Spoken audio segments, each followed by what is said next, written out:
Sometimes history is shaped not by brilliance, but by a mess. Whether it's a cluttered desk, a forgotten petri dish, a summer vacation, and one of the greatest medical breakthroughs of all time, well, it almost ended up in the trash. Now, welcome to Lessons from the Shadows, the podcast that brings forgotten stories and overlooked moments into the light to uncover the surprising lessons they left behind.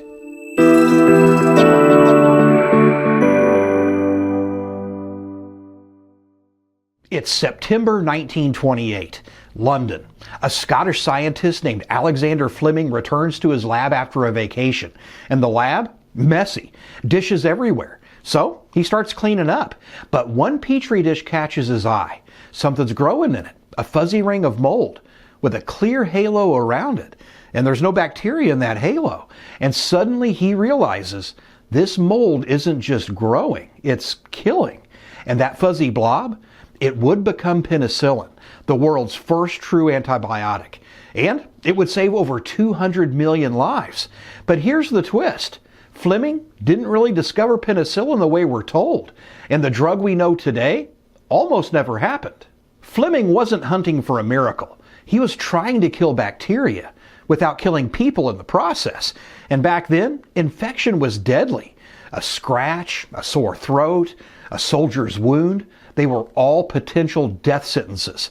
And he'd been testing everything. Tears, mucus, saliva, weird stuff. And almost all of it failed. Then he left for vacation.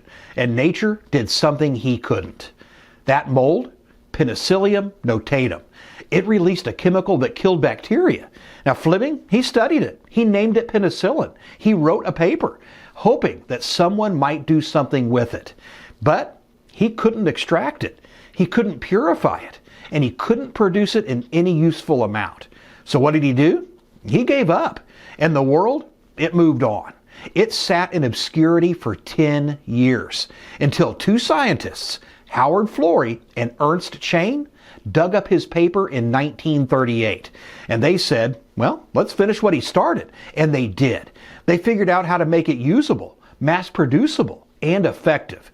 They scaled it, they tested it, and they made it work.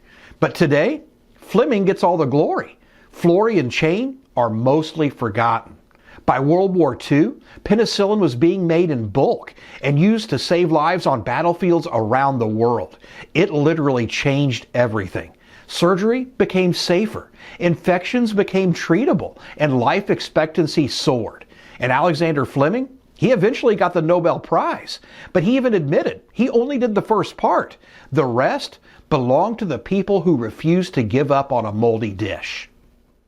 So what's the lesson hidden in the shadows? Well, discovery isn't enough. The world is full of almosts. Almost inventions, almost breakthroughs, almost genius. The difference between a footnote and a miracle is follow-through. Also, sometimes leaving a mess, well, it's the smartest thing you can do.